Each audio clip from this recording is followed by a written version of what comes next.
I want so much better for not just my daughter, but my sons also, to be in a completely different dynamic, be resonating such a different set of characteristic traits that leave them in situations that are so nourishing to them.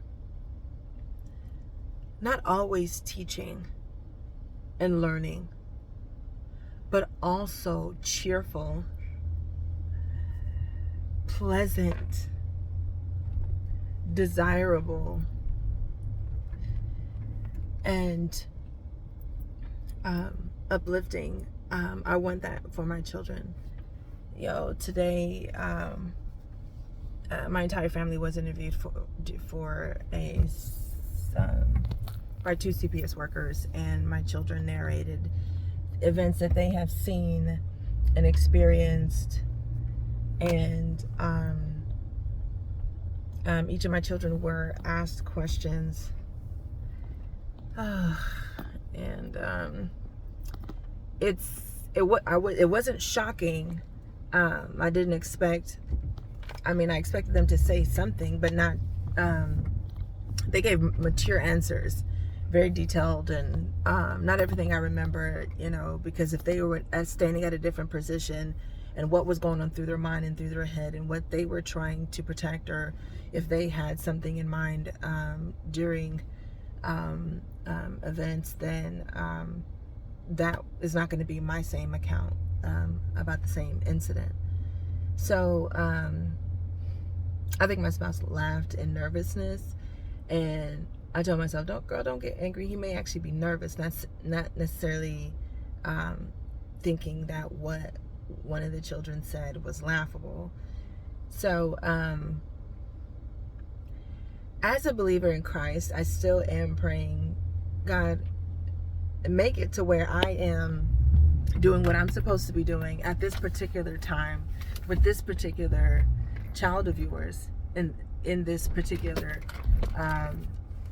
environment. Like, help me to remember that everything is for your glory, because I have the tendency to want to use this as my time to be rescued. This is Child Protective Services, not Women Protective Services. So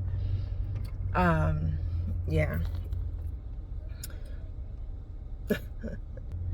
What a learning experience today. It wasn't really learning. It was more kind of, it was a lot.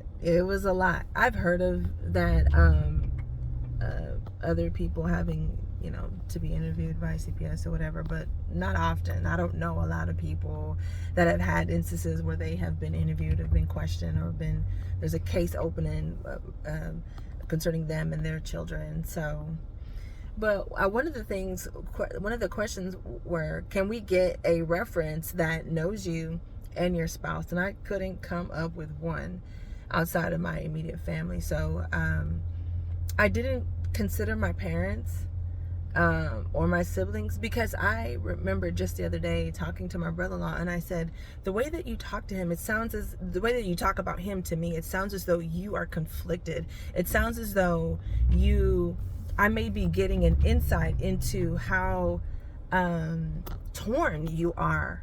And so how can my account to you, brother-in-law, be also just as substantial to his?